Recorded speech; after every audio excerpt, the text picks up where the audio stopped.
आप चाहते हैं कि आपके डिसीजंस फल लेके आए, आपके फैसले हैं जो फलवंत हों, और आपकी जनरेशंस जो हैं, आपके वंश जो हैं, वो सफर ना करें, तो आपको ये बात समझनी। आप जानते जो डैनियल था, जो डैनियल के शद्रक मेशक अबेदनगो जो 3 लोग थे, उन्होंने कोई पाप नहीं किया था कि वो बंधुआई में जाएं। अब बच्चों ने क्या पाप कर दिया 4 साल को ने? हाँ, क्यों उन्हें उठा के लेके गए और बंधुआई में गए? वो क्या पाप किया उन्होंने? कोई नहीं, पर उनके वंशों ने पाप किया था। लिखा, धर्मी बंदा अपने बच्चों के लिए, पोतों के लिए भाग छोड़ जाता है।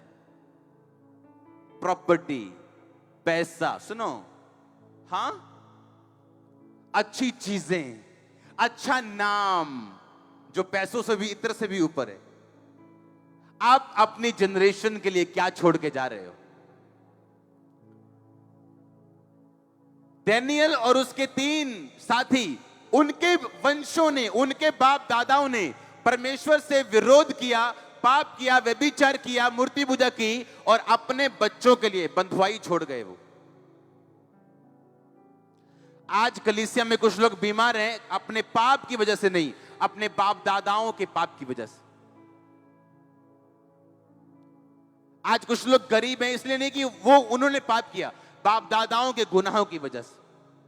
अब एक काम कर सकते हैं, अगर बाप दादाओं के गुनाहों की वजह से हम फंस गए, तो जिस तरह डैनियल ने फिर परमेश्वर से मेल मिलाप किया था और अपने कर्सिस से वो आजाद हुआ था, बावजूद इसके कि कोई भी सर्कमस्टेंसेस उसकी लाइफ में थे, कोई भी परिस्थितियां थी, विरोधी घर पे था, तो भी फलवंत हुआ, ब्लेस हुआ, आजाद हुआ। वैसे ही आपके साथ होगा जब मेल मिलाप होगा परमेश्वर के साथ। तो आज आपको ये बात समझनी, जब मेल मिलाप हुआ तो वो सब ब्लेसिंग्स वापिस आई डैनियल की लाइफ में, जो उसको बंधुआ बना के ले गए थे। अच्छा जीवन नहीं होता जब आपको पुराने समय में बंधुआ बना के लोग ले जाते थे। आपको खाना भी उनकी मर्जी से, पीना भी उनकी मर्जी से, उठना भी उनकी मर्जी से। अपने खुदा को आप मान नहीं सकते, अपने प्रभु को मान नहीं सकते, अपने परमेश्वर के त्योहारों को मान नहीं सकते। सब कुछ उनकी मर्जी का होता था। और डैनियल एक बात जानता था कि अगर बाप दादाओं के गुनाहों की वजह से मैं फंसा हूं, तो परमेश्वर मेरे धर्मी होने के कारण, जो तेरे अनुग्रह से मैं हूं, मुझे छुड़ा, और वो छुड़ाया गया। आपने फैसला करना है कि अगर आज आप मेल मिलाप प्रभु के साथ करते हो, तो आप ब्लेस नहीं होंगे, आपके साथ आपके बच्चे, आपके पोते, आपकी जनरेशन भी ब्लेस होंगी। लेकिन अगर आप एक दुष्ट व्यक्ति हैं, तो आप तो नरक में जा ही रहे हैं, पर अपने बच्चों के लिए फालतू का संघर्ष छोड़ के आप जा रहे हैं। मत पैदा करो उन चीजों को जब आप परमेश्वर से दूर हैं। तो अगर हिजकिय्याह नबी उस समय बच्चा पैदा करता है जब वो प्रभु से दूर था, तो बच्चा कैसा पैदा होता है? ऐसा मनश्शे नाम का बच्चा पैदा होता है, जो इजराइल के राज्य में, इजराइल के इतिहास में आज तक का सबसे बुरा राजा था। मेक श्योर आपका कनेक्शन प्रभु के साथ है। मेक श्योर आप जेलसी रखने वाले, नफरत करने वाले, प्लॉटिंग प्लानिंग्स करने वाले लोगों में से नहीं है। आपका कनेक्शन प्रभु के साथ है, आप सीधा उसके साथ चल रहे हैं, आपका मेल मिलाप परमेश्वर के साथ है। आपने ध्यान रखना है।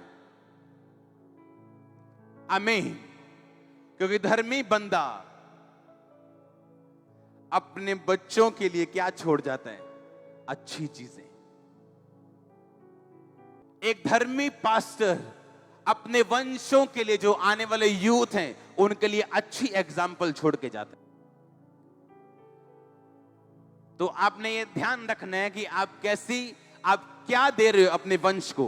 क्या उनको बंधुआई दे रहे हो? क्या उनको बॉन्डेज और बंधन दे रहे हो, या आप उनको छुटकारा, डिलीवरेंस दे रहे हो? आपने ध्यान रखना है। तो आप इस वचन को पूरा करने के लिए तैयार हो? yes. आप प्रभु के साथ सही रीति से चलने के लिए तैयार हो? yes. मेल मिलाप करने के लिए तैयार हो? yes. तो कोई डिसीजन फिर आप नहीं लेंगे जब आप प्रभु से दूर हो, जब तक आप मेल मिलाप नहीं कर लेते अपने वंश के लिए, ताकि आप अच्छी चीजें छोड़ के जाएं। और अगर आप उस वंश में से हैं कि आप बंधनों के नीचे हैं, तो अगर आप प्रभु से मेल मिलाप करें, तो वो आपको छुड़ाने की ताकत रखता है। और जब वो छुड़ाता है तो सेकंड्स में छुड़ाता है। वो सेकंड आपकी लाइफ में आए जल्दी, वो सेकंड आपकी लाइफ में जल्दी आए। और आमीन जितना ऊंचा आशीष इतनी ऊंची।